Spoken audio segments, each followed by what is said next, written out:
তো জুলুমের মোকাবেলায় আমরা আল্লাহর দিন কায়েমের অগ্রযাত্রা থেকে কখনো সরে আসিনি। আমরা চলছি, ইনশাআল্লাহ চলবো। আমরা 5 আগস্ট পরবর্তী রাজনীতির একটা মেরুকরণ দেখতে পাচ্ছি। 5 আগস্টের আগে আমাদের রাজনীতি একরকম ছিল, 5 আগস্টের পরে রাজনীতি অন্যরকম।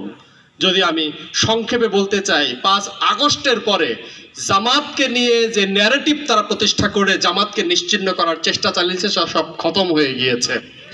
আজকে জামাতকে আর স্বাধীনতা বিরোধী যারা নতুন করে বাংলাদেশে ক্ষমতায় আসবে বলে স্বপ্ন দেখতেছে, চাঁদাবাজি দুর্নীতি করে তারা মানুষ হত্যা করে আবার ক্ষমতায় আসার স্বপ্ন দেখতেছে, তারাও ওই 71-এর গাল গল্প বলতেছে। মানুষ গ্রহণ করতেছে? আর খতম হয়ে গিয়েছে।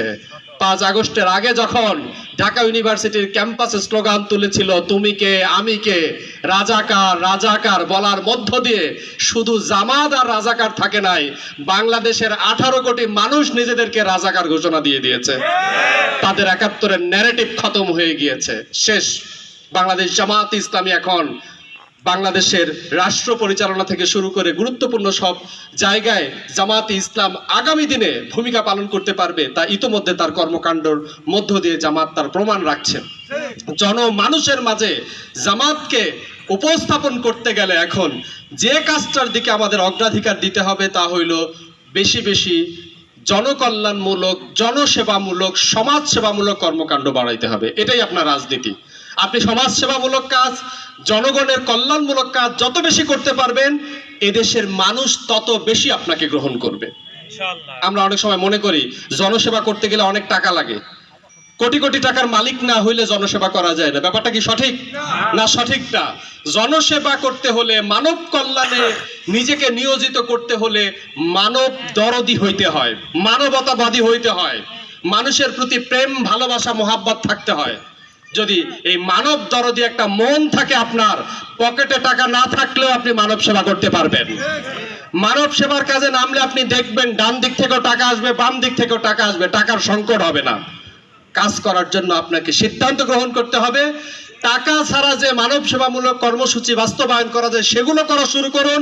দেখুন কিভাবে মানুষ আপনাকে সহযোগিতা করছে। বিভিন্ন সংস্থা সংগঠনের সাথে যোগাযোগ করি, তারা বলে আমরা তো দিতে চাই, এই দেয়াটা যে সুষ্ঠুভাবে বন্টন করে দেবে, সুষ্ঠু ব্যবস্থাপনার মাধ্যমে আমাদের সহযোগিতাগুলো মানুষের হাতে পৌঁছে দেবে, সেই লোক আমরা পাই না। বাংলাদেশ জামাত ইসলামী একটি ওয়েল অর্গানাইজড, সুশৃঙ্খল সংগঠন। আমরা যদি এই কাজগুলো করতে না পারি, বাংলাদেশে আর কারা পারবে বলুন? আমাদেরকে করতে হবে। সাধ্যের আলোকে নিজে চেষ্টা করুন, শ্রম দিন, পকেটের কিছু টাকা থাকলে সেটিও খরচ করার চেষ্টা করুন, ময়দানে নেমে পড়ুন, আপনি সহযোগিতা পাবেন, আমি নিশ্চিত করে বলতে পারি। আমার কথার সার নির্যাস হলো, আমি শেষ করছি এই কথা বলে যে আপনি সমাজসেবামূলক, আমি সমাজসেবামূলক কাজে নিয়োজিত নিজেকে না করলে বাংলাদেশে জামাত ইসলামী তার রাজনীতিকে এগিয়ে নিতে পারবে না। রাজনীতির সূত্র হলো আমাদেরকে জনকল্যাণে নিয়োজিত হইতে হবে। মানুষ কি চায়, মানুষের মনের ভাষা বুঝতে হবে, মানুষের চাহিদা বুঝতে হবে, মানুষের প্রত্যাশা বুঝতে হবে, প্রত্যাশা বুঝে মানুষের পাশে দাঁড়াইতে হবে। সংগ্রামী উপস্থিতি, নির্বাচনের খুব বেশি দিন বাকি নাই। আমরা আমাদের প্রধান উপদেষ্টার বক্তব্য শুনেছি, সেই অনুপাতে আর 10 মাস সময় বাকি। 10 মাস পার করেছি, আর 10 মাসের মতো সময় বাকি। এর আগে কিছু আগেও হইতে পারে, কিছু পরেও হইতে পারে। মোটামুটি 10 মাস। 10 মাস সময় আমাদের হাতে, এটা খুব বেশি সময় না। ঈদ চলে যাচ্ছে, চলতি মাসও শেষ, ইলেকশনের আগের 1 মাস, সেই অর্থে খুব বেশি আমাদের একেবারে শেষ সময়ের কাজগুলো করতে হবে। আমাদের হাতে সময় একেবারেই কম। আমি চিরির বন্দরের প্রোগ্রামেও বলেছি, আপনাদেরকেও বলি যে আমরা এখন আসলে অনেক সময় বুঝে উঠতে পারি না আমার কাজ কি করব। এখানে যারা এসেছেন সবাই জামাত কর্মী, তো ভবিষ্যতের প্রোগ্রামগুলো এই মাঠের এক কর্নার বা এক অংশ নিয়ে করে আপনি আগাইতে পারবেন না। ভবিষ্যতে প্রোগ্রাম ডাকলেই যেন মাঠ ভরা মানুষ আমরা নিয়ে আসতে পারি। এই মাঠ ভরা মানুষ শুধু ভোটার না, মাঠ ভরা ভোট কর্মী লাগবে যারা আপনার হয়ে কাজ করবে। খানসামার সব মানুষ আসলে তো এরকম আরো 10টা মাঠ লাগবে। আমরা শুধু ভোট কর্মী দিয়ে এই মাঠটাকে ভর্তি করতে হবে। এই কয়জন মানুষ দিয়ে ইলেকশন হবে না, এই কয়জন মানুষ দিয়ে ইলেকশন হবে না। যদি বলা হয়, ঘোষণা দেয়া হয় ভোট কর্মীদেরকে নিয়ে আসুন, ভোট কর্মী দিয়ে এই মাঠ যেন ভর্তি করে ফেলতে পারেন, সেই পরিমাণ অবস্থায় যদি আগামী 2-3 মাসের মধ্যে আপনারা খানসামা সংগঠনকে অগ্রসর করাইতে না পারেন, ইলেকশনে ভালো করা আমাদের জন্য কঠিন হয়ে যাবে। সরল ইকুয়েশন চেঞ্জ হয়ে যেতে পারে, সম্ভাবনা আপনার হতাশায় পরিণত হইতে পারে। কাজ করতে হবে, কাজের লোক বাড়াইতে হবে। আপনাদের দায়িত্ব, একটা দায়িত্ব, রাসূল সাল্লাল্লাহু আলাইহি সাল্লাম বলেছেন আপনার ডান পাশে 40 ঘর প্রতিবেশী, বাম পাশে 40 ঘর প্রতিবেশী, অর্থাৎ আপনার বাড়ির চারপাশে 40টা ঘর আপনার দায়িত্বের অন্তর্ভুক্ত। এই দায়িত্বটা পালন করুন। জামায়াতে ইসলাম বাংলাদেশে বিগত 85 বছর ধরে এই ভূখণ্ডে কাজ করছে। টেকনাফ থেকে তেতুলিয়া, রূপসা থেকে পাথুরিয়া, জামাত তার সংগঠনকে বিস্তৃত করেছে। যদি আমরা এই ডানে 40 বামে 40 ঘর পর্যন্ত আমাদের দাওয়াত নিয়ে পৌঁছতে পারি, তাহলে কোনো ঘর বাকি থাকবে বলুন? বাংলাদেশে কোনো ঘর বাকি থাকবে না। এই 40 ঘর পৌঁছতে পারলে আমাদের বিশ্বাস আমরা বাংলার প্রত্যেকটা ঘর পর্যন্ত পৌঁছে যাইতে পারবো, প্রত্যেকটা ঘরে আমাদের দাওয়াত পৌঁছে দিতে পারবো। আল্লাহ তাআলা আমাদের এখন সুযোগ দিয়েছেন, আল্লাহ তাআলা বাধাহীন একটা পরিবেশ দিয়েছেন। এই পরিবেশে আমাদেরকে ঘরে ঘরে পৌঁছে দাওয়াতি কাজ করার চেষ্টা করতে হবে।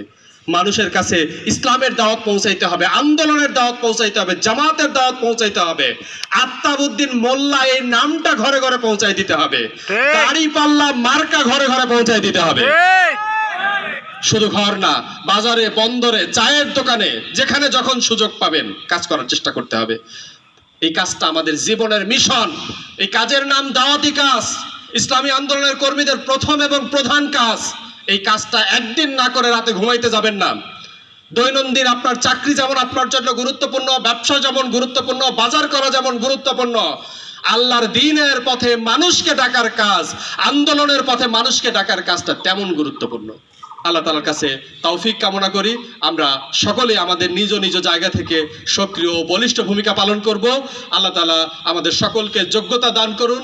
আমরা যেন আগামীর নির্বাচনে সত্যিকার অর্থে ভালো ভূমিকা পালন করার মধ্য দিয়ে ইসলামের প্রার্থীকে, ইসলামী আন্দোলনের প্রার্থীকে, ইসলামের পক্ষের প্রার্থীকে, জননেতা আফতাবউদ্দিন মোল্লাকে আমরা বিজয়ী করতে পারি। সেই তৌফিক আল্লাহ তাআলা আমাদের দান করুন। আমিন। আসসালামু আলাইকুম ওয়া রাহমাতুল্লাহি ওয়া বারাকাতুহু।